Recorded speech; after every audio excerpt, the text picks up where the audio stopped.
أعوذ بالله من الشيطان الرجيم بسم الله الرحمن الرحيم الذين آتيناهم الكتاب يتلونه حق تلاوته أولئك يؤمنون به ومن يكفر به فأولئك هم الخاسرون يا بني إسرائيل اذكروا نعمتي التي أنعمت عليكم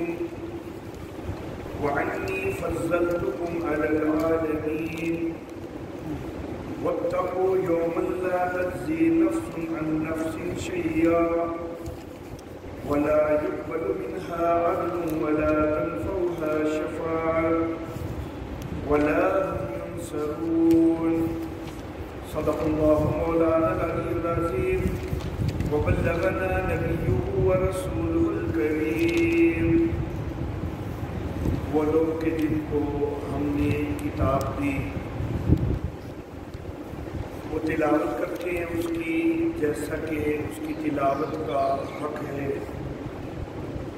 تو وہ لوگ تو اس کے اوپر ایمان لا رہے ہیں، اور جو کوئی اس کا انکار کرے تو وہی لوگ نقصان والے ہیں۔ اے بنی اسرائیل، یاد کرو میری نعمت کو کہ جو میں نے تم پر نعمت کی، اور یہ کہ میں نے تم کو فضیلت دی جہانوں پر، اور ڈرو اس دن سے کہ جس دن کوئی نفس کسی نفس کے کچھ بھی کام نہیں آ سکے گا، اور نہ ہی اس کی طرف سے کوئی بدلہ قبول ہوگا، اور نہ ہی اس کو سفارش کام دے گی، اور نہ ہی ان کی مدد کی جا سکے گی۔ محترم احباب، آج کے درس میں جو آیات مبارکہ تلاوت کی گئی ہیں، ان آیات مبارکہ میں بنی اسرائیل کا جو طویل ذکر چلا آ رہا تھا آیت نمبر 40 سے، وہ یہاں آ کر مکمل ہو رہا ہے، اور سورت کا پہلا حصہ بھی ان آیات کے اوپر مکمل ہو رہا ہے۔ اگلے درس میں انشاءاللہ جن آیات کی تلاوت کی جائے گی تو وہاں سے سورت کا دوسرا حصہ شروع ہوتا ہے۔ بنی اسرائیل کا کافی طویل ذکر آیت نمبر 40 سے شروع ہوا، اس میں بنی اسرائیل کے اوپر ہونے والے انعامات کا بھی تذکرہ ہوا، پھر بنی اسرائیل کی کئی قسم کی خرابیوں کا، ان کی خباثتوں کا بھی تذکرہ ہوا، ان کا نبیوں کو جھٹلانا، اور حتیٰ کہ بعض نبیوں کو شہید تک بھی کر دینا، اس کا تذکرہ ہوا۔ نبی اکرم صلی اللہ علیہ وآلہ وسلم کی بھی تکذیب کرنا، اور آپ کو بھی شہید کرنے کے ارادے کرنا، اس کا تذکرہ بھی ہوا۔ ان کے شبہات اور ان کے جوابات بھی آئے، ان کی طرف سے شکاوہ اور ان کے جوابات بھی آئے۔ یہ سارا سلسلہ جو ہے گزشتہ آیات کے اندر چلتا رہا، اور اس سلسلے کے ساتھ یہ بات بڑی واضح ہو کے سامنے آئی کہ مجموعی لحاظ سے یہودی یہ بڑی بدبخت قسم کی قوم ہے۔ اب جو آیت نمبر 121 تلاوت کی ہے میں نے آج، اس کے اندر اللہ رب العزت ایک اور پہلو جو ہے وہ ذکر فرما رہے ہیں کہ اگرچہ مجموعی لحاظ سے اور کثرت کے لحاظ سے یہود بہرحال بدبخت ہیں، لیکن یہ نہیں کہا جا سکتا کہ سارے یہودی ہی اتنے برے ہیں۔ کچھ یہودیوں میں سے وہ بھی ہیں کہ جنہوں نے اپنی کتاب کو اس طرح پڑھا کہ جس طرح پڑھنے کا حق تھا، تو انہوں نے پھر ایمان بھی قبول کر لیا۔ تو ان کا تذکرہ اللہ رب العزت فرما رہے ہیں۔ اللہ فرماتے ہیں کہ وہ لوگ کہ جن کو ہم نے کتاب دی اور پھر انہوں نے کتاب کی تلاوت اس انداز میں کی کہ جس طرح تلاوت کرنے کا حق تھا، اولئک یؤمنون بہ، تو وہ لوگ تو پھر اس کتاب پر ایمان لا رہے ہیں۔ نبی اکرم صلی اللہ علیہ وآلہ وسلم کو انہوں نے نبی مان لیا ہے، قرآن حکیم کو اللہ کی کتاب مان لی ہے۔ لیکن یہ وہ طبقہ کہ جنہوں نے تورات کو پڑھنے کا وہ انداز اختیار کیا کہ تورات کے پڑھنے کا حق ادا کیا۔ تلاوت کا حق ادا کرنا وہ یہ ہوتا ہے کہ پڑھا بھی جائے، پھر پڑھنے کے بعد اس کو سمجھا بھی جائے اور سمجھ کے پھر اس کے اوپر عمل پیرا بھی ہوا جائے۔ تو جنہوں نے تورات اس انداز میں پڑھی کہ انہوں نے پڑھی اور پھر سمجھی اور سمجھ کے اس کے اوپر عمل پیرا بھی ہوئے، انہوں نے تو تورات کے اندر بشارتیں دیکھی نبی اکرم صلی اللہ علیہ وآلہ وسلم کی، انہوں نے پیشین گوئیاں دیکھی اور انہوں نے پھر حق ادا کر دیا، تو وہ ایمان بھی لا رہے ہیں۔ حضرت عبداللہ ابن سلام رضی اللہ تعالیٰ عنہ جیسے بعض یہودی جو ہیں وہ ایمان کی طرف آگے، ان کا اللہ تذکرہ فرما رہے ہیں۔ اور اس کے ساتھ ایک دلیل بھی یہ بن گئی، یہ ایک دلیل نقلی بن گئی سابقہ اہل کتاب سے، کہ جب سابقہ اہل کتاب میں حضرت عبداللہ ابن سلام جیسے بڑے عالم، تو وہ نبی اکرم صلی اللہ علیہ وآلہ وسلم کو نبی مان رہے ہیں، تو پھر یہودیوں تمہیں بھی چاہیے، باقی یہود کو بھی، کہ جو صرف تعصب کی بنا پہ اٹکے ہوئے ہیں، تو ان کو بھی تو چاہیے کہ وہ بھی نبی مان لیں۔ تو یہ ایک دلیل نقلی بھی ہے اور کچھ ان یہود کا تذکرہ ہے کہ جنہوں نے ایمان قبول کر لیا۔ اب جنہوں نے کتاب کی تلاوت کا حق ادا کیا وہ تو اس کے اوپر ایمان لا رہے ہیں، اور ان کا ایمان لانا یہ دلیل بن رہا ہے کہ باقیوں کو بھی ایمان لے آنا چاہیے۔ لیکن اگر اس کے باوجود بھی باقی ایمان نہیں لا رہے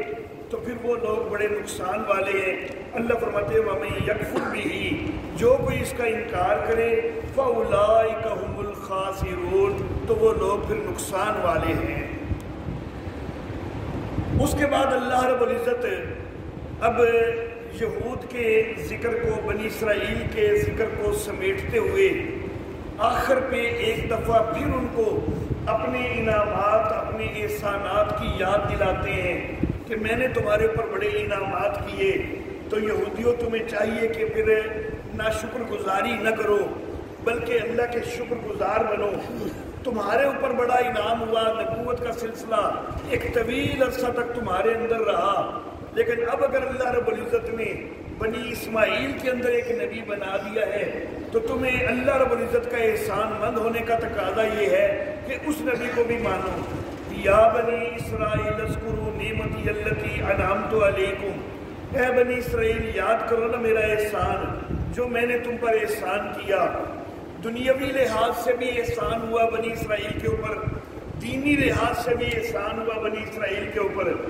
دینی لحاظ سے یہ کہ نبوت کا سلسلہ حضرت یعقوب علیہ الصلاۃ و تسلیمات سے لے کر حضرت عیسیٰ علیہ الصلاۃ و تسلیمات تک وہ اسی خاندان کے اندر رکھ دیا گیا۔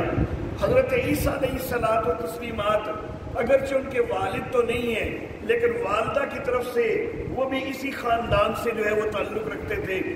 تو یہ دینی لحاظ سے بہت بڑا احسان ہوا کہ نبوت کا سلسلہ اس خاندان میں رکھ دیا۔ بڑے سارے انبیاء کرام اللہ رب العزت نے اس خاندان کے اندر مبعوث کیے۔ اور دوسری طرف دنیاوی لحاظ سے بھی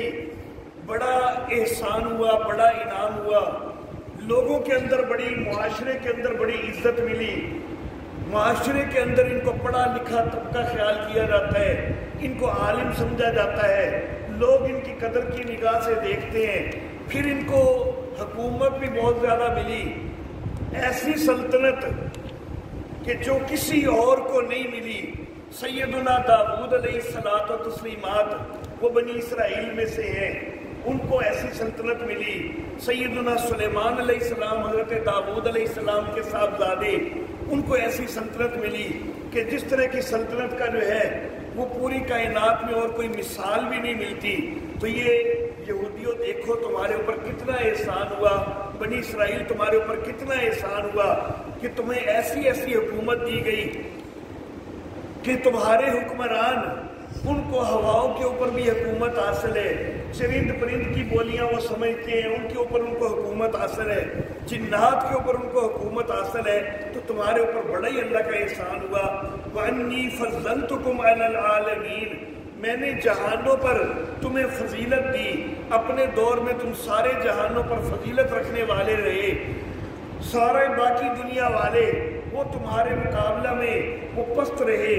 تو پھر تمہیں بھی تو چاہیے نا کہ اب اللہ رب العزت کی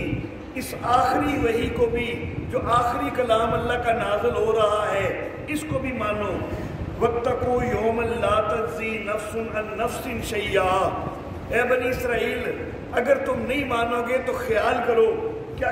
کل اللہ کی بارگاہ میں تمہیں پیش کوئی نہیں ہونا؟ اللہ کی بارگاہ میں تو پیش ہونا ہے نا، تو وہاں جس پر اللہ کی پکڑ آ جائے گی تو وہاں سے تمہیں چھڑا سکنے والا بھی کوئی نہیں ہونا۔ ڈرو اس دن سے، لا تجزی نفس عن نفس شیئا، جس دن کوئی نفس کسی نفس کے کچھ بھی کام نہیں آ سکے گا، ولا یقبل منہا عدل، اور نہ ہی اس کی طرف سے کوئی بدلہ قبول ہو سکے گا، ولا تنفعها شفاعہ، اور نہ ہی اس کو کوئی سفارش نفع دے گی، ولا هم ینصرون، اور نہ ہی ان کی مدد کی جا سکے گی۔ دنیا کے اندر اگر کوئی آدمی جرم کا ارتکاب کرتا ہے، مجرم ثابت ہو جاتا ہے، جیل کے اندر چلا جاتا ہے، گرفتار ہو جاتا ہے، تو عموماً اس کو چھڑوانے کے لیے 4 قسم کے ذرائع استعمال کیے جاتے ہیں۔ کبھی یہ ہوتا ہے کہ کوئی اس کی ضمانت کروا کے اس کو چھڑوا کے لے آتا ہے، کبھی یہ ہوتا ہے کہ حکمران وقت اگر برا ہے، رشوت خور ہے، تو وہ اس کو رشوت دے کے تو اس کو چھڑا لیا جاتا ہے، کبھی یہ ہوتا ہے کہ کوئی بڑی سفارش کروا لی جاتی ہے، بھاری سفارش کروا کے چھڑوا لیا جاتا ہے، اور کبھی ایک یہ انداز بھی اختیار ہوتا ہے کہ مجرم کے ساتھی جو ہیں وہ زبردستی ایک چٹھا بنا کے، گروہ بنا کے وہ حملہ آور ہو کر بھی چھڑا لیتے ہیں، کبھی جیل خانے کے اوپر حملہ آور ہو کے اپنے قیدی کو چھڑا لیتے ہیں، کبھی وہ قیدی کو کہیں عدالت وغیرہ میں مثلا کسی پیشی وغیرہ میں لے جایا جا رہا ہے تو وہ راستے میں حملہ کر کے چھڑا لیتے ہیں۔ تو عموماً یہ 4 انداز ہوتے ہیں مجرموں کو لوگ جو چھڑانے کے لیے استعمال کرتے ہیں، کہ ضمانت دے دی، یا رشوت دے دی، یا سفارش کروا دی، یا جتھا بنا کے زبردستی چھڑوا لیا۔ لیکن اللہ فرماتے ہیں کہ ایمان واتقوا یوما لا تجزی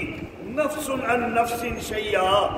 ڈرو اس دن سے کہ کوئی نفس کسی نفس کے کچھ بھی کام نہیں آ سکے گا، یعنی کوئی کسی کی ضمانت دے کے اس کو چھڑا کوئی نہیں سکے گا۔ ولا یقبل منها عدل، اور اس کے بدلے میں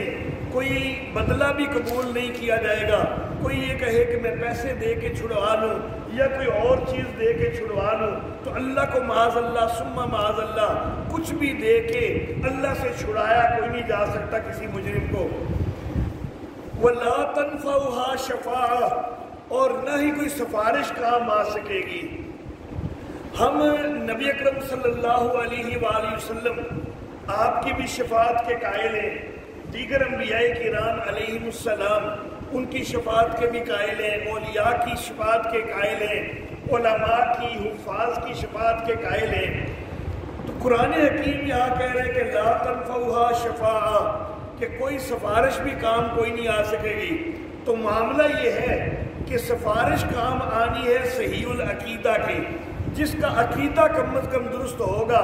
جو مسلم ہوگا اور صحیح العقیدہ مسلم ہوگا سفارش اس کی ہو سکتی ہے۔ تو یہاں ذکر ہو رہا ہے جو کفر کے اوپر ڈٹے رہے ہیں، جنہوں نے ایمان قبول کوئی نہیں کیا، تو جنہوں نے ایمان قبول کوئی نہیں کیا ان کے لیے کوئی سفارش نہیں ہو سکے گی۔ سفارش تو صرف ایمان والوں کے لیے،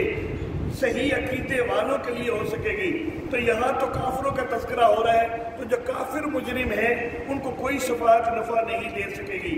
وَلَا هُمْ يُنصَرُونَ، اور نہ ہی ان کی کوئی مدد کی جا سکے گی کہ کوئی جتھا آ کے ان کو چھڑا کے لے جائے، کوئی گروہ آ کے ان کو چھڑا کے لے جائے، ایسا کچھ بھی نہیں ہو سکے گا۔ اللہ رب العزت کی پکڑ بڑی سخت پکڑ ہے، اس سے کوئی چھڑا کوئی نہیں سکتا۔ تو یہودیوں جب تم نے اللہ کی بارگاہ میں پیش ہونا ہے، بنی اسرائیل تم نے اللہ کی بارگاہ میں پیش ہونا ہے، اور اللہ کی پکڑ اتنی شدید ہے، تو اس شدید پکڑ میں جانے کی بجائے آج تمہارے لیے موقع ہے کہ ایمان قبول کر لو، اللہ رب العزت کی وحدانیت کو کما حقہ تسلیم کر لو،